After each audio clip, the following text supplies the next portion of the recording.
Spawning in the top right, or the 2 o'clock position on the map, TheLegacyX LE, we have our red Terran, which is billeh. I like this guy's name already, and I might have to root for him based on that.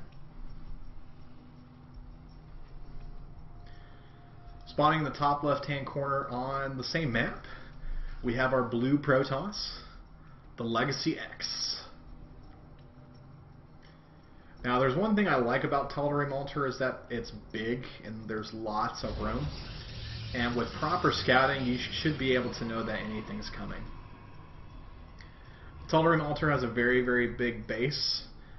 You have a small, well, kind of small choke, which leads into your natural. There's a very large ramp that leads down into the actual battlefield. Your third is just covered by rocks, but it also has a very wide back entrance as well.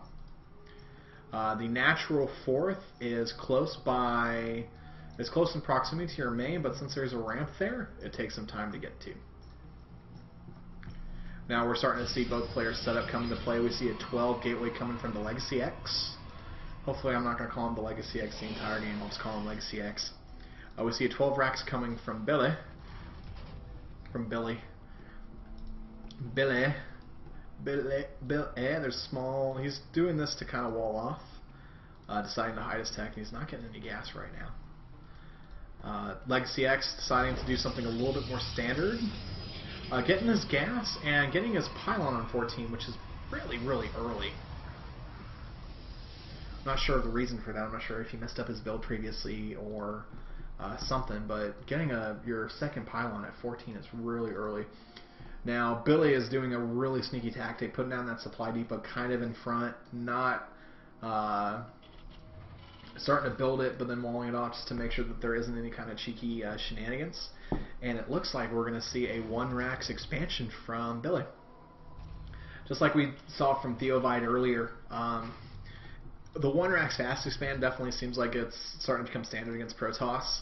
And if you want, if you can get your game plan set up, you can cover all of your bases, check all your points, and make sure there aren't any kind of shenanigans going on. And billeh doing the same tendencies, putting out a bunker towards the front, just to make sure that there isn't any kind of cheeky play. Now, the thing is that even though billeh is doing something, that we know what's going on, he could be doing anything behind this. He could have double gas and going for super fast 2-port Banshees. He could be doing a heavy, 3 racks push right off the bat. He could be doing a lot of different things, but because we have the power of observation, we know that he's doing a expansion, or he's doing a 1 racks expansion, getting the 2nd racks right now. Still on no gas. We see LegacyX picking up his 2nd gas and continuing to chrono boost to cybernetics core. We see a Zealot and a Stalker out. Now, LegacyX is also, looks like he's saving up for an expansion,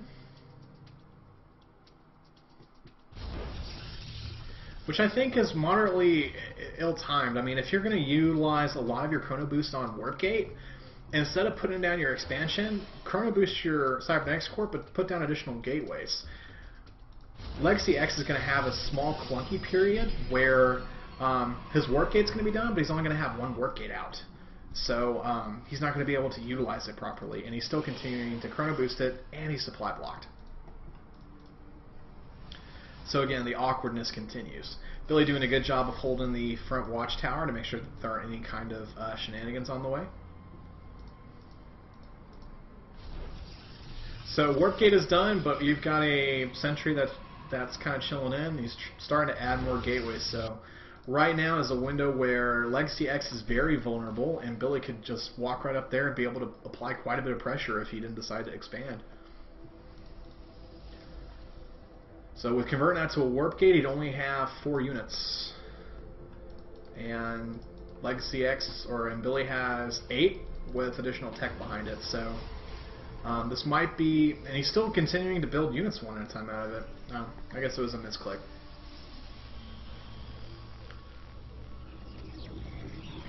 So again, a little bit of a blip from LegacyX. It's a mistake that I commonly do. So just keep in mind that if you decide to Chrono Boost your Warp Gate, make sure you utilize it for a correct purpose.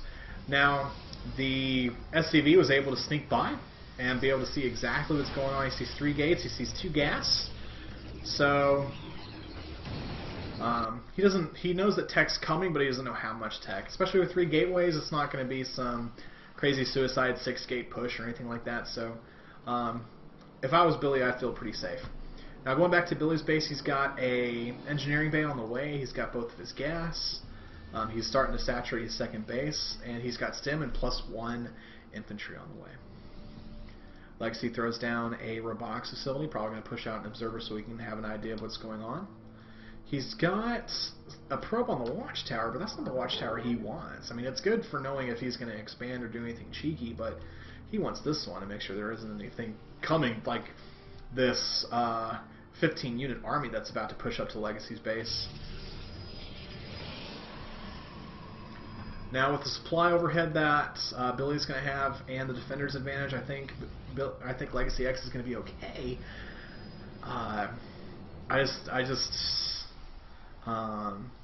still nervous for him because of that hiccup right there. Because I'm sure he may have lost a couple games like that before because of something like that.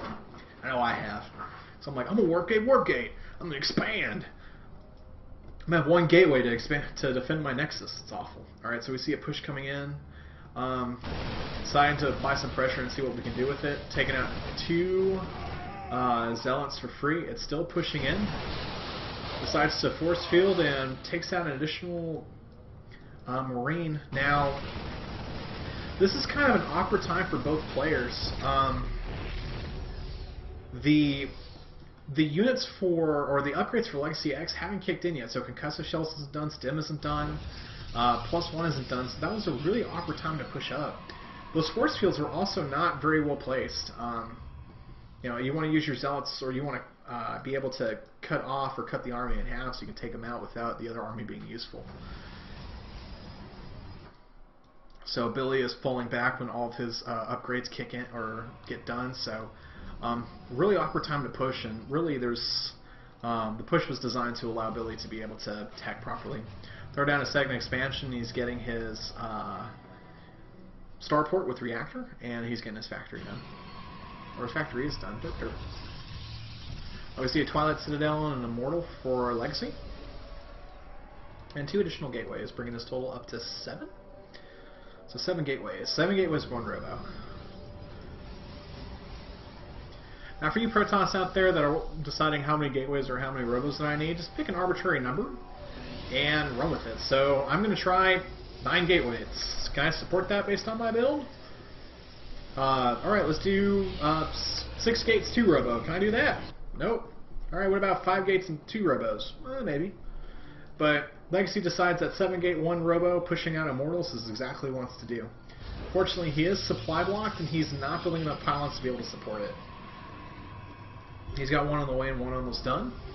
And charge is a good way done too. Legacy decided to use some of his mule energy for scans. And he knows exactly what kind of tech's available. Now both are pretty even on food. Billy has a good presence on the map. I mean, he's got pretty good vision. He knows if anything is going to come along the ground. I think he took out an observer with 3 more barracks on the way. Double forge is going down for LegacyX, which is good. You can almost researching upgrades and putting a lot into that just makes your army that much better. Corner boosting the last leg of Zealot Charge. I made it funny.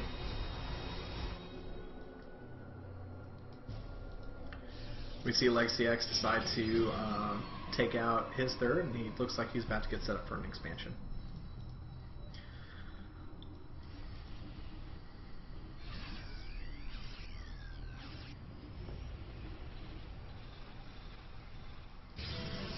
We see those double forges, chrono boosting 1-1. Some additional pylons being warped in. He's got some stalkers in the back, which I think is great, just to make sure that there isn't any kind of cheeky play going on. There's an observer out front, so even though he doesn't have the watchtower, he'll have a last-second notation on something that's happening.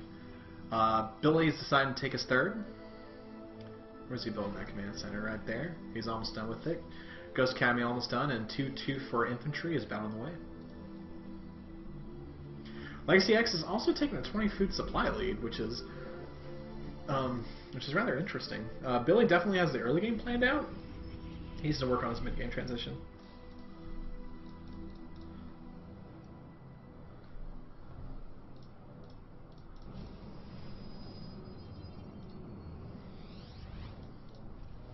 Third taken in, we see Mobius Reactor coming in for Billy. That Observer is perfectly timed, or very, very lucky in terms of knowing that that expansion is about to come in. He hasn't saturated it quite yet, but Billy decides to pop on back with his food, and they're about even again. So, some up and downs from both of our players today. We see 3 additional gateways and a Templar Archives coming in. And 1-1 is about to round up as 2-2 for Billy is. I think it's important for Terran to be able to get those upgrades because, I mean, the Marines are inbo units anyway, but being able to vastly improve their damage output with upgrades is critically important. You know, you get a 33 damage output or 33 damage increase with Marines if you research them properly. So being able to get those units is extremely important. The damage dealing upgrades for Protoss are critical too. Being able to kill the Terran or Zerg units quickly is extremely important because the Protoss units are pretty resilient anyway with their shields, and most of them are armored anyway. 3-3 starting for Billy. We see Storm about halfway done, 2-2 kicking in. And both players' thirds are about saturated pretty close at the same time. We go to the unit counting station and they're right even on workers, which at this point I would favor Billy. Billy's economy is going to definitely kick in with those additional mules. So as we can see, he's spiking to about 2,000, but it seems like Legacy's workers are spread out quite well. It looks like an Observer was taken out. Storm is done. Personal cloaking for the for ghosts are on the way, but are there any ghosts on the battlefield? There's 2. I think they're clumped in with the main army, and it looks like they are. And that's a lot of units being able to be dropped right there. So we'll keep an eye on that and see what he decides to do with it. 2 High Templars being warped in the main mineral line, in addition to the several that are already there. So we have 8 altogether, and that is a Doom drop, son. LegacyX does know that it's coming. And that's quite a bit to deal with. Those EMPs coming in and those Templars melts. He decides to pull back, and the concave of Billy is just so much more powerful. Those EMPs were really good, and it wasn't even close. Billy decided to warp in with that Doom drop and take it out quite a bit, and he still has quite a bit at home. So he didn't even need that entire setup to be able to do that. Decided to chrono boost a Immortal out of the robotics bay, but with Legacy or X's infrastructure being taken out by Billy, and Billy is maxed at the moment, ladies and gentlemen, it doesn't look like LegacyX is going to be in this game much longer. Scan coming down south, looking at it, and LegacyX taps out. We need to see more manner from you guys. That's definitely my feedback from you casting guys. Actually, I don't think it's the people that are losing that are submitting. I think it's the people that are winning because they're like, I won this game, and he rage quit. I'm going to put it up here. I mean, heck, that's what I would do. So, Billy definitely had a good setup. His initial timings, or his opening was great. His timings were a little bit off in terms of pushing, so he had a lot of stuff lined up very, very well. He just didn't use it. You know, you got +1, you got stim, you got concussive shells lined up, and you walk up into your opponent's base before any of those are done, you're going to have any kind of edge or any kind of advantage. LegacyX had a small hiccup at the beginning, chrono boosting his warp gate when he only had 1 gateway up. So if Billy was able to capitalize on that, either by applying early pressure or being able to just even hit his timings, he might have won the game at the the 7 or the 6 minute mark. As we go into the game and how it transitions, it came from Billy Doom dropping a lot into the guy's base. He had an edge on upgrades. He was able to get all of his stuff down. TheLegacyX did a great job of knowing that the attack was coming, but positioning was awful at the end. The concave was great, and billeh had some great EMPs coming in, completely locking down his Templar and being able to completely nullify his ability to storm. So, good attempt, TheLegacyX. I hope you take some of that and run with it, or whoever watches it takes some of that and runs with it. We're going to go into the next game.